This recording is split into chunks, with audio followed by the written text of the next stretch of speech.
Santoso. Hingga sekarang, sosoknya masih dijadikan teladan tentang bagaimana menjadi pejabat dan penegak hukum yang jujur, sederhana, dan anti korupsi. Berbagai jabatan penting pernah diembannya, mulai dari Kepala Jawatan Imigrasi, Menteri Iuran Negara, Sekretaris Kabinet, hingga orang nomor 1 di institusi Bayangkara. Namun punya kuasa tak berarti membuat Hugeng gelap mata menyelewengkan wewenang mengambil yang bukan haknya.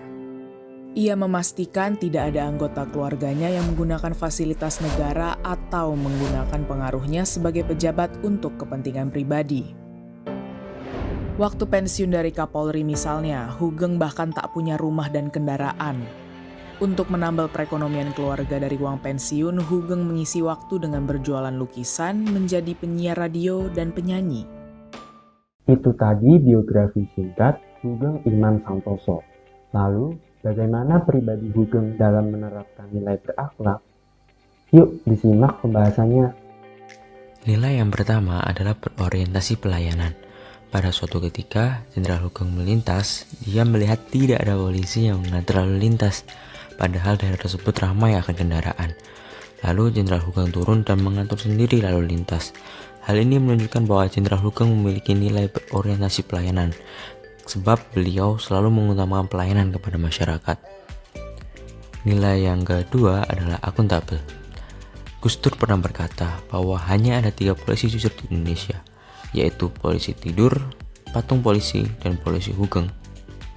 Jenderal Hugeng juga pernah meminta bawahannya untuk mengeluarkan perabot rumah mewah dari rumah dinasnya yang merupakan suap dari seorang mafia.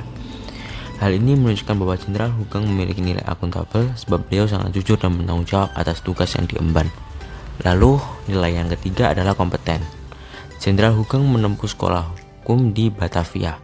Lalu beliau juga mengikuti latihan kemiliteran Nippon dan Koto Kaisetsu. Selain itu, beliau juga mengikuti orientasi Marshall General School di Military Police School, Fort Carson, Georgia, Amerika Serikat. Hal ini menunjukkan bahwa Jenderal Hugeng memiliki nilai kompeten, sebab beliau selalu mengembangkan kompetensi guna menghadapi perubahan. Hugeng Iman Santoso menjadi figur pemimpin dan teladan bagi anggota Polri dan masyarakat pada umumnya. Hugeng dikenal tak mau menerima suap atau hadiah. Selain itu, beliau memastikan tidak ada anggota keluarganya yang menggunakan fasilitas negara atau pengaruh jabatannya untuk kepentingan pribadi. Sikapnya menjadikan beliau tokoh dan panutan masyarakat. Tindakan, ucapan, dan perilaku beliau yang tidak bertentangan dengan norma-norma sosial mampu menciptakan suasana harmonis dalam kehidupan bermasyarakat. Loyalitas Jenderal Hugeng tentu tidak perlu kita pertanyakan lagi. Beliau menunjukkan dengan aksi nyatanya dalam berdedikasi tinggi pada pekerjaan, menjaga nama baik serta sumpah profesi, dan mendahulukan kepentingan bangsa dan negara. Seperti beliau menolak tawaran untuk menjadi diplomat atau duta besar karena adanya unsur dengan tujuan tertentu di balik tawaran itu.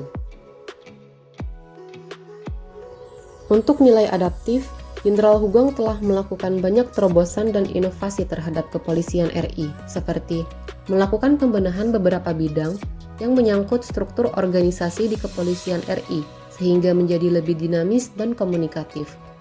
Beliau juga pencetus gagasan penggunaan helm untuk kendaraan bermotor roda 2 yang dilatar belakangi atas keprihatinan beliau terhadap tingginya angka kecelakaan di jalan.